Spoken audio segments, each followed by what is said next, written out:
lass mich heute Abend blicken. Ich komm gut geschmückt in den Laden geritten. Alle tanzen, die Damen sind echt entzückend. Ganzes Backblech voller Sahne. Hi, Kerry here, Nosy Hausfrau. Welcome to my channel, or welcome back if you're a loyal viewer who knows that being subscribed to this channel and hitting that notification bell means you'll never have that weird experience at the deli counter where no one's there to help you for 2 whole minutes, unless you don't want help at the deli counter and you happen to be walking by briskly 5 feet away and then 3 people pop out to help you. Hi, what can I get you, boys? Then we've got prosciutto on sale. Where are you going, Havarti? Now, before I really delve into this conversation about Trisha Paytas and Jason Nash's breakup, I don't know, they might be back together before I upload this. It's imminent. But before I do, even though I'm not a fan of disclaimers, I still want to explain something. We seem to be moving away from constructive criticism. So in case there's any confusion on anyone's part, I don't have hate towards either of these parties. They know they're going to be discussed when they put themselves public online, first of all. And Trisha has 4 million subscribers to keep her comforted, but over 4 million now. So this is my opinion, and I don't draw my line in the sand as for or against. Sometimes, people, there are gray areas. So keep that in mind and keep an open mind. In case I get passionate about what I'm saying, I don't want that to be taken for some kind of hate. I'm not a hateful person, okay? It's a place of love. So let's talk about these two jackasses. I'm just kidding. I'm just kidding. I don't know, ask me tomorrow. I will put links below, but in case anybody needs some of the context, here are the highlight cliff notes. In context, Jason and Trisha were talking to producers about being on a show potentially. There were several couples, and the idea was that Jason and Trisha were going to be the less desirable or less sexy couple, whatever. It was gentle ribbing, all things she could live with. Jason's a comedian, and they said, well, you two will have to wait. Something was said about waiting, and then Jason said, well, we're both overweight. And she went, babe, and he said, well, we're both fat. To him, this was playing part of the role, all being, it was a really clueless thing to say. It wasn't said with malice, but it was thoughtless. I don't believe he was trying to body shame her. He's a comedian. Comedians push the envelope from his perspective. He misunderstood that she would not be okay with that. Like so many people, he thought she was okay with this side of herself, but it's complicated. And the fact is, and he's the one person who should know, why it hurt her so much, in my opinion, is because Trisha doesn't make songs like Fat Chicks and take all of these pictures and take bikini pictures because she doesn't have a problem being called fat. She does that because she's trying to transcend that. That's her way of coping and seeing herself in the best light and feeling as beautiful as she can. She knows she's not a size 6. She's aware of that. But the way that he joked about it and said so matter-of-factly that she was fat, they were fat, even if it's we are fat, he made it sound like it defines her. In that moment, it felt like a calling card. And she doesn't think of herself as Fat Trisha. She wants to be thinner. She's working on it. She does everything she can. If you look at her posing, she's trying to look as thin as she can in every pose. She'll hold herself just so. She knows she's an expert at how to hold herself so that she looks her best. That's not the same thing as being ashamed of yourself. But again, it's complicated. What mattered was that he not do that. And he didn't know that. Where I think Trisha was wrong was when she broke up with Jason over this. She describes the aftermath as him yelling at her and being mad at her. And what I think happened was that she wanted him to grovel. And he was done groveling, which, by the way, I think made him instantly more attractive to her. I think Trisha has always sought out long-lasting lust. I think she did that with Sean. I think she's learning through Jason, possibly, as she matures, what love really is. It's not what you think it is. And she's making some really big mistakes that may cost her that relationship. In fact, she has always been pushing Jason away. What she does is very, very common for people with low self-esteem. She wants to see what his limit is, if he really will stay with her no matter what.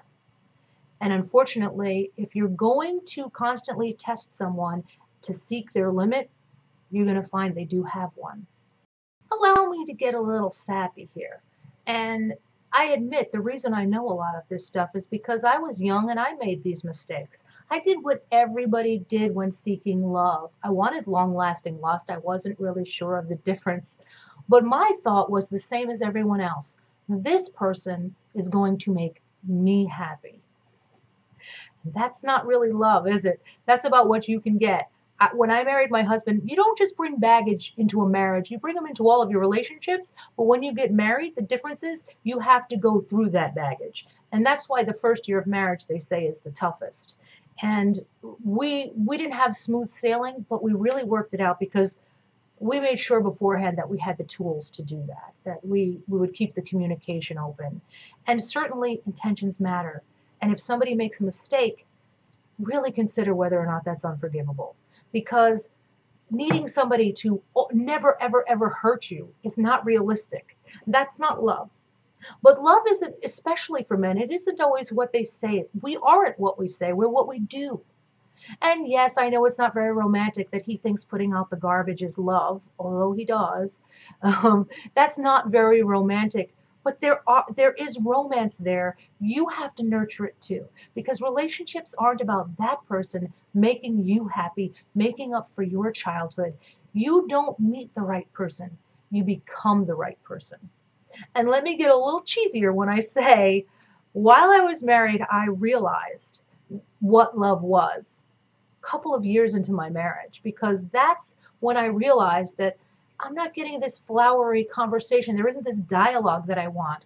Hello, he married you. Out of 8 billion people on the planet, this person has said he's going to the grave by your side, through wrinkles, through sickness, through money problems, through everything. This person is there for you. I saw my husband go white as a sheet when I was sick in the hospital, and I couldn't even speak. I was so sick. But I looked over and saw how crestfallen and aged he looked at the thought of anything happening to me. I'm not giving up this man because he doesn't say all of the flowery things I want to hear. I'm going to cry now. I'm going to, oh, gotta love mental pause. Oh, do not tell my husband that I was talking this lovey about him. He's like Jason. He can be kind of clueless. And if Trisha and he work it out, at times she's going to feel Jason is the nicest guy she ever wants to kill, because he's always going to be clueless. He's always going to go, oh, did I not say that? I don't, and then he makes a video where he's saying all of these nice things about her. That wasn't by accident. And then, look at all the things he's done for her, not just going around the world for her, but always making things about her. He did a dance routine. He doesn't dance. He's a comedian, right? He does a dance routine with her ex. He did a video with her ex. He was good-natured about everything. He didn't blow up on her when she said horrible things to him, trying to push him away. She makes a federal case out of many things, and he lets tons of stuff go. So what do you want? Decide what you want, Trisha, because if you want to be with this man, you're going to have to do the same for him that he does for you, and that is love him warts and all. If not, this is going to be a future picture of you. Now, do I think Jason and Trisha could work out? Absolutely. Trisha might be the kind of person that she kind of has to break up with a nice guy a couple of times to make sure he's not going to take her shite. She's like, the thing is with people who have low self-esteem or codependent, I was like this in my youth. I didn't want to belong to any club that would have me as a member. That's tough, because you sort of learn to chase rejection, and that feels normal. And I think in retrospect, if this relationship works out, Trisha's going to look back on past relationships and have a better understanding of why they were so wrong and why they didn't work out. And the angst that she thought she felt over people like Sean, she'll realize wasn't love. It was seeking to get something right that didn't go right. It was seeking validation. It will be, I'll be happy if I get this. That's no different than buying the next $1,750 Fendi charm that you're not even putting on your purse anymore. Okay? You cannot expect to be all things to each other. You don't find the right person, you become the right person. And speaking of persons, here's another really good sport. You'll find that my marriage has a lot of banter in it, so I hope you won't think I'm being mean to my husband when I kind of poke fun at his discomfort on camera and talk to him about what all men love to talk about, relationships. Okay, Pat, so you're probably wondering why I called you in here to be part of my vlog. I need to ask a clueless man, don't take that the wrong way, but I need to ask you why it is that romantically clueless, intelligent, wonderful man in every other sense of the word, but why is it you suppose that men and women often have this miscommunication where we expect you to say something nice and you can't, even if we write it out for you? I don't mean not something nice, but something that women really love to hear. Like, you're not fat. Why? Why can't you clueless guys do that? I'm just wondering. We're not thinking anything. There's nothing going on up there. Well, I've heard that before. I've heard you guys say that before, but we don't believe it.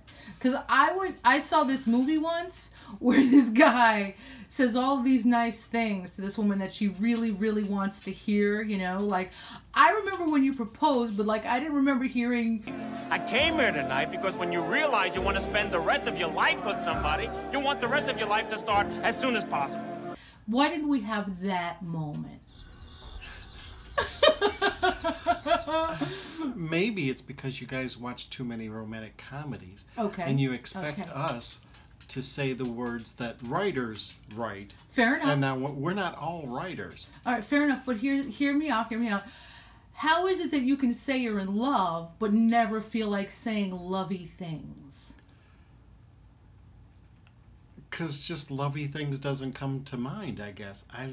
We did have special dialogue, right? We had glances and dialogue and hand-holding. Yeah. And lots of all those other inappropriate things. We lived in sin. So we had all of that. Seriously, though, all joking aside, don't you think that marriages that last and love that lasts without having to hear that special movie dialogue? It comes from an understanding, okay, here's the word we're looking for, trust. Yeah. I trust that you think good things about me without you having to verbalize them. I still like compliments. I'm not a cuckoo. And I do try to come up with them. You do try. You fail though, right? Yeah, I know. You tell me. You tell me. I know that I fail. Yeah, you fail a lot. Yeah. You're really a failure. It's big time. It's so funny because this light is on you. It looks like an interrogation. Yeah, that's what I feel. That's not the way I feel, though. Why did you not shave? You didn't shave because I'm fat? Do you love me even though I'm fat? I love you no matter what. I'm sorry you feel on the spot. You are a trooper, and that's one of the things I love about you, is that you're willing to support my channel, even if it means, people knowing who you are. Yeah. I am so sorry for the way he just goes on and on. See what he puts up with? I blindsided him with that, by the way. I just pulled him in here. He unscripted, and he doesn't even vlog. He agreed to be willing to answer my interrogation questions just because other people want to know. And there's so much that wound up on the cutting room floor. There's even a video from the next day where I chased him around with the camera asking him about relationships. You might be wondering, was I drunk when I filmed that? Because what the hell? I wasn't even paying attention. I mean, I'm so sorry. I will never let that happen again. That was just annoying even to me. And I didn't even clean off the shelves with the yarn, and oh, embarrassing. But it is what it is. And I've got a deadline. And the drama waits for no woman. So onward and upward. So my final thoughts on the Jason Nash Trisha Paytas relationship. It may surprise you that I could see them getting back together and having a successful relationship if they keep an open dialogue, if they build the tools that it takes to work on a relationship, if that's what they both want. If Trish is being completely honest, she will recognize that she played a role in that misunderstanding. She changed the rules a little bit. He was a little clueless, and it wasn't his best judgment to say that, but he misunderstood. He did not know the depth of how much that would hurt her. He thought they were on the same comedic page. He is a comedian, And they were both kind of on the spot, and he made a bad joke without a filter and didn't realize, given the role that they were supposed to play, that she was going to be so sensitive about that and how much it would hurt her coming from him sounding so matter of fact. But relationships are about give and take. And you can't vilify somebody when they hurt you. You'll break up with everybody all the time. You have to understand that you're going to get mad at each other. Sometimes you're going to be bored with each other. You're going to have misunderstandings, but you have to talk them out. And you have to recognize the give and take in a relationship, and how even if it's not something anybody hears about in 200 or 300 years, you're still responsible for being a large part of that person's story when they commit to you. Do you want to make them happy? Or is it all about fixing you? Is it all about what you can get? That's not what love is. Now, I know there are those of you who will say, what are you talking about, Hausfrau? This isn't even a real relationship. It's all entertainment. Why are you so invested? Which I'm not. And how do you not know it's fake? Because I don't. And a lot of people around them say that the relationship is real. And at the end of the day, no, it doesn't matter. But I'm still going to talk about it because it's drama, it's tea, and it's interesting to me. Oh my gosh, I made a rhyme. And in conclusion, please allow me one final cheesy thought. It's something that I have discovered in later years that I wish I could tell to my younger self. And that is, stop chasing happiness. It runs. Seek to make those around you happy, and I promise you, happiness will chase you. If you've watched this far, I so appreciate you, subscribers, old and new. Thank you so much. As always, I don't speak for everyone, just everyone who wants to be right. So say it, a Hausfrau.